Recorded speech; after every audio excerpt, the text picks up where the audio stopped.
Hello everyone and welcome to this Year 3 introduction video. My name is Mr. Vass and I'm our Year 3 teacher. And we've got these videos up on the website just so that as Year 3 parents you can get a bit of a feel for some of the things that are going to be going on this year and hopefully get some of the information that you're going to need to know as parents of the class.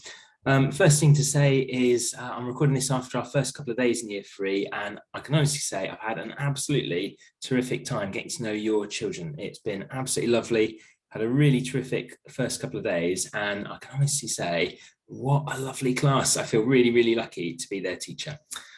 So here we are then, here's our presentation. So I'm just going to go through a few of the things that you need to know. First thing, of course, my name is Mr. Vass. I've been our Year 3 teacher here for a little while and did Year 6 before that. And our Year 3 teaching assistant for this year is Mrs. Turner. We're really lucky to have her. Not the best picture from the school website. I don't know why she's tucked away in the back row of a group picture. Hopefully we'll get a better one off her.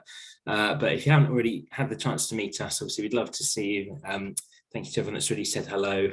We always try to make ourselves available at the start of the school day, if you've just got any sort of little bits of information that you want us to know ahead of the school day. And certainly if you want a slightly longer conversation, if you'd like to meet us a bit more formally, almost always available at the end of the school day as well. I always try to be outside the classroom door. So if you want to come and have a conversation about anything at all, please do, that's fine.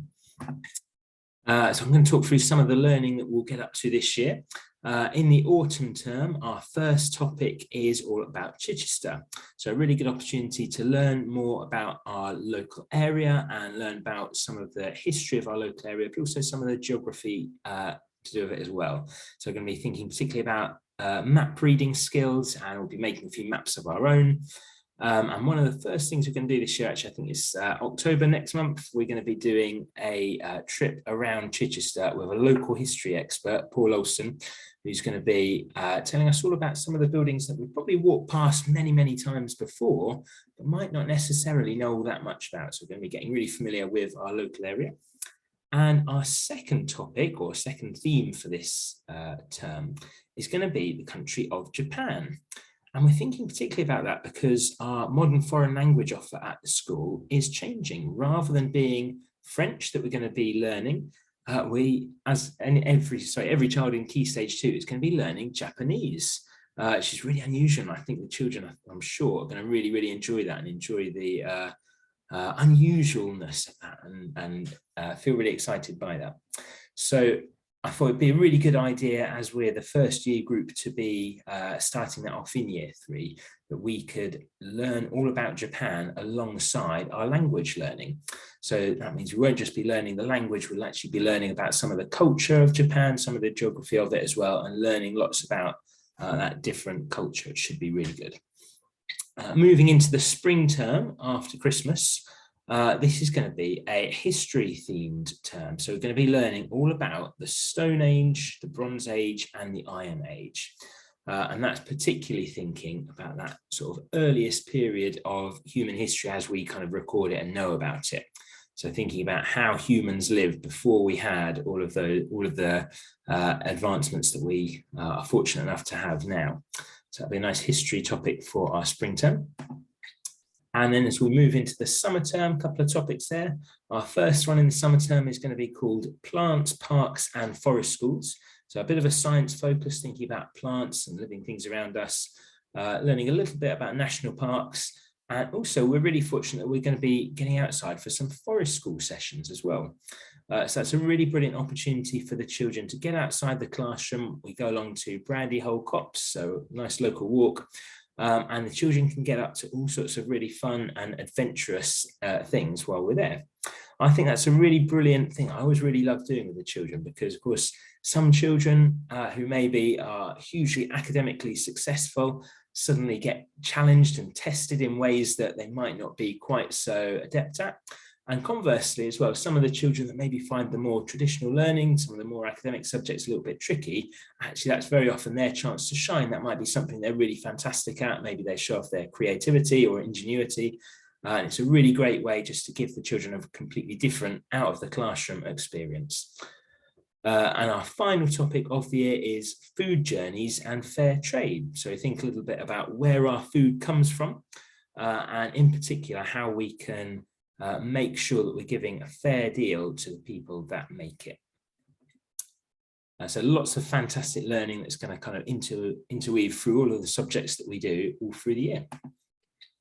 One thing obviously really important for you guys to know about as parents is when we need the PE kit in. We're going to be doing PE lessons on a Tuesday and Thursday each week.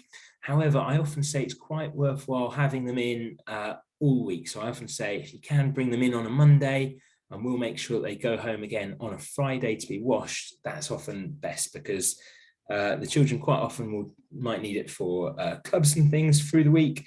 And also there's sometimes the odd sort of ad hoc sporting thing, which is quite useful to get changed into sports clothing for as well. So if you're happy with that, I always find that it's a really useful arrangement.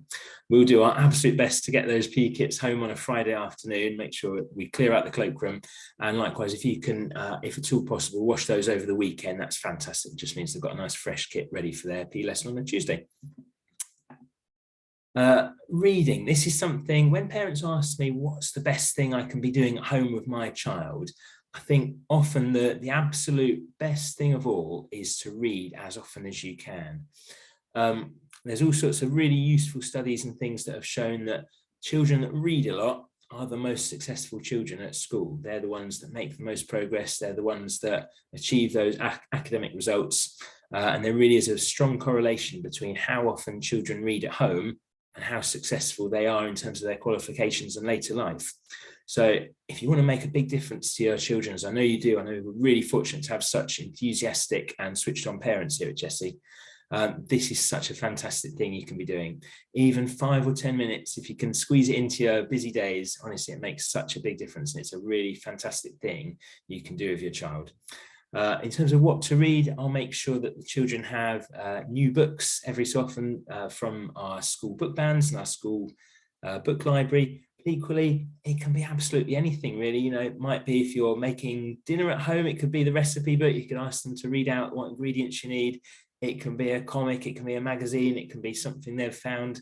Anything really, as long as they're reading regularly. It's an absolutely fantastic way to aid your child's development. So I always say, if at all possible, if you can squeeze it in, it's pretty much the absolute best thing you can be doing with them.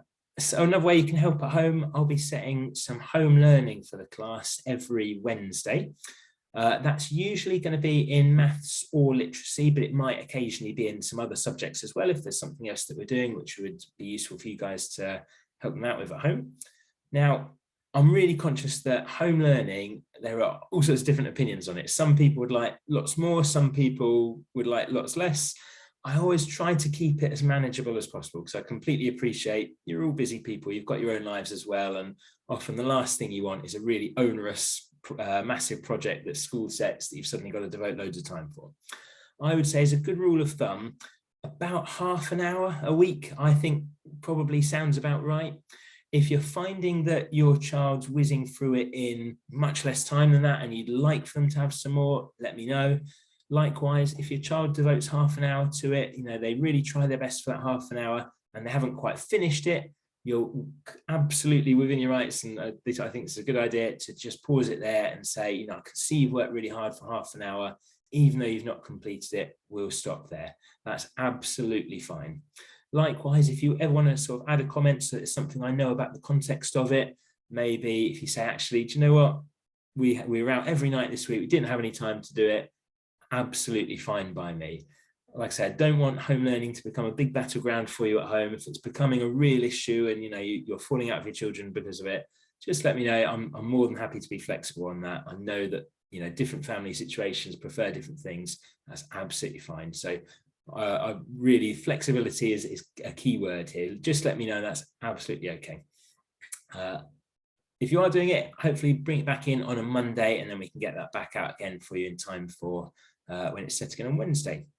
Part of the home learning each week is a set of spellings. Now, they'll usually be based around a particular spelling rule or a spelling pattern that we're looking at. So, for example, it might be that every word that week ends in ing, and we're learning that spelling pattern. If you can devote any time at home to looking at those, fantastic. we will also learn them in school as well. So it's not completely essential for you to practice those spellings at home. I know that's something parents often really enjoy and like getting involved with and helping with, so that'd be really useful. I set the spellings every Wednesday, and then there's a very low stakes test the next Wednesday. Really doesn't matter if they get a particular score. Obviously, there's no punishment or anything like that. I always just say to the children, you know what a good score for you is, so just try and do your best. Maybe you can try and beat last week's score. So it doesn't matter if it was 2 out of 10 last week. If you get 3 out of 10 the next week, well, that's a good score for you. In terms of the home learning, I always try to make it something that we have already covered in school. So it should be something that your children have already learned how to do and are practicing at home.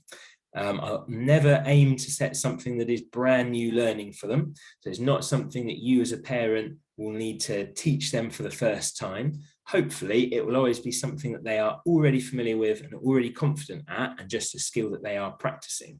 And really, I think if it works well, hopefully your children should be able to come home and almost teach you it. They should say, right, well, yeah, I know exactly what I'm doing here. Mr. Vass taught us this a couple of days ago. Here's what I need to do. If it does seem for your child like this is completely new for them and they've got no idea what they're doing, don't feel like you've got to kind of suddenly battle with them and teach them it afresh. Chances are maybe that perhaps if they've been off that week, for example, something might have gone a little bit wrong. You can just let me know. And often that's a really useful bit of feedback to get. Perhaps if you say, actually, we did the home learning this week and actually they really, really struggled. They didn't have any idea about that. That would be a really useful bit of feedback for us at school, because then we can go over it with them again. So obviously, if you've got any questions off the back of this, just a little kind of whistle-stop tour into life in year 3, please do come and see me at the end of the school day. I'd be more than happy to talk for anything that you might want to ask about. If you prefer to email in, it's office@jys.org.uk, and then they'll forward that on to me. Super. I look forward to seeing you all again. I think it's in October, the next time we will meet in person for Parents' Evening. You'll get an email about that fairly soon. But I look forward to getting to know you across this year, and certainly to getting to know your children really well as well. Thank you to everyone that's already said hello and already made it a really warm and friendly start to the year. And honestly, I can't wait. I've really, really enjoyed getting to know your children, and I'm just really excited for the year ahead, and I hope they are too. Thanks very much for your time watching this. I always really appreciate that we've got such switch on and engaged parents at this school, because it really does make a difference. So thank you very much for your time. Really appreciate that. Have a great rest of your day.